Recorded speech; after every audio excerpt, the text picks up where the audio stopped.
Okay, well, if you want to be born on Mars, we need to make Mars nice. If you teleported to Mars butt naked right now, you'd pass out in about 15 seconds and then die shortly afterwards, because there's pretty much no air on Mars. You might be thinking, I can hold my breath for 2 minutes. That's cool, bro. Put that in your Tinder bio. But it's not going to help you on Mars. The air in your lungs and in the rest of your body is going to expand quickly, and it's going to hurt until the lack of oxygen in your brain makes you very sleepy. Also, Mars doesn't protect you from the sun's radiation, so even if you stood there in scuba gear, eventually you'll start glowing and die of cancer. Oh, and it's also pretty cold at night. So to fix all that, we need to give Mars an atmosphere.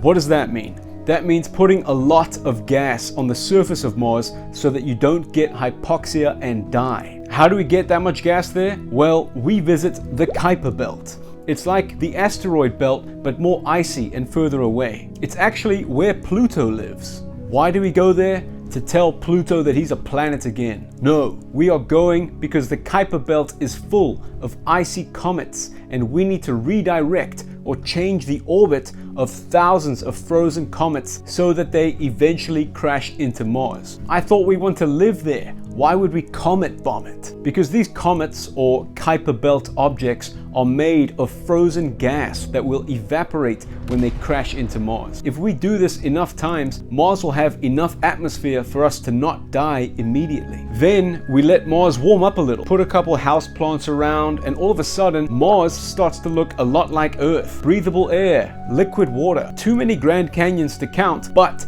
no longer a ball freezing 150 below at night. I'm not making this up. NASA explicitly mentioned redirecting comets to crash into Mars in a 2018 terraforming report. This is an image from their presentation. Okay, so we did it. We terraformed Mars. Now Mars is nice. So we move in. We die on Mars. But our children survive. And their children have children, and their children have children, and their children have children. Let's assume that humans survive on Mars for 500 generations and start evolving to Martian conditions. Well, if Mars is now Earth-like, then what are Martian conditions? Good point. We've done a lot to make Mars similar to Earth, but what we cannot change is the 38% gravity. Really quick, if you've ever wondered how much you would weigh on Mars, here's a chart. But what happens when humans evolve for 10,000 years on a terraformed Mars with 38% gravity? Low gravity means less load and mechanical stress on the bones, muscles, and joints. So it's easier to grow tall, but you have less need for big, strong muscles and joints to support your daily life. So you can imagine that Martians would look a lot like MGK, but hopefully a little less douchey. Or a lot less. Put it this way, if you were going to be 6 foot 100 kilos on Earth, I'm going to say that you're 6'3", 80 kilos on Mars with a narrower build. That's mostly speculative sci-fi, but there has been real scientific research on Martian gaits.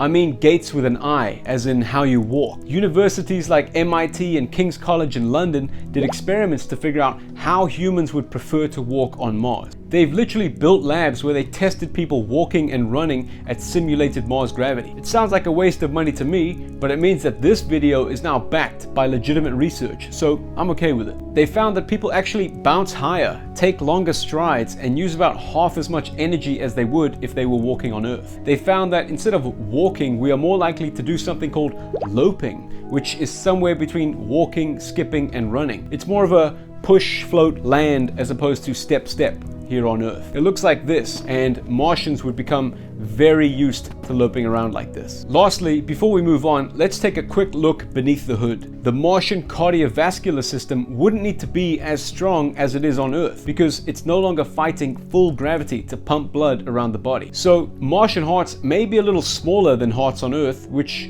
just means that Martians won't have that dog in them. If we assume that humans on Earth haven't succumbed to nuclear war or AI takeover, then it's conceivable that our Martian human brethren may want to come and visit Earth to see the motherland. But could they? What would happen if a human who evolved on a terraformed Mars made it back to Earth? Well, we've given Martian humans 10,000 years to evolve on Mars, so to keep things simple, let's be optimistic and say that in 10,000 years, we've also figured out wormhole travel, and the Martian can step through a wormhole portal on Mars and take their next step on Earth. Here we go. The Martians steps onto Earth and immediately senses that something is wrong. Her foot lands heavy and sinks into the soil. Her legs start shaking before they buckle and she drops to her knee. She can feel a rapid pulse in her temple as sweat starts to form on her brow as her body starts to panic. The ligaments in her back start to ache while she tries to control her breathing. Her heart is working overtime to pump blood against the gravity of Earth. She feels lightheaded and rolls onto her back to prevent herself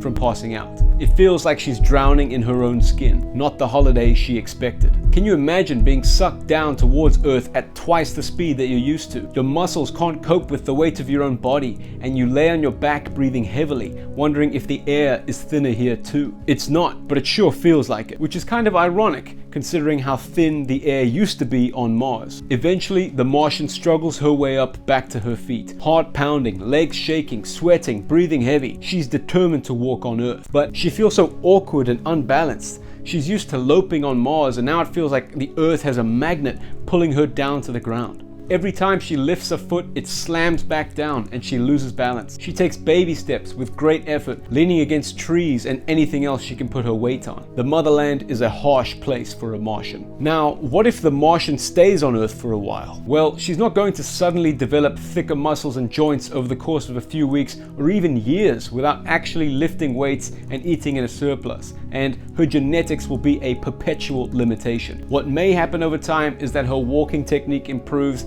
and she's able to walk without stumbling eventually. But life on Earth will always be physically draining. Her fitness will improve over time, but she'll never be an athlete on Earth. She's likely to develop strain injuries over time unless she's very careful and progressively overloads her system in Earth gravity. One dodgy step or fall could have severe consequences. So in conclusion, it would kinda suck to be born on Mars and then come home, physically at least.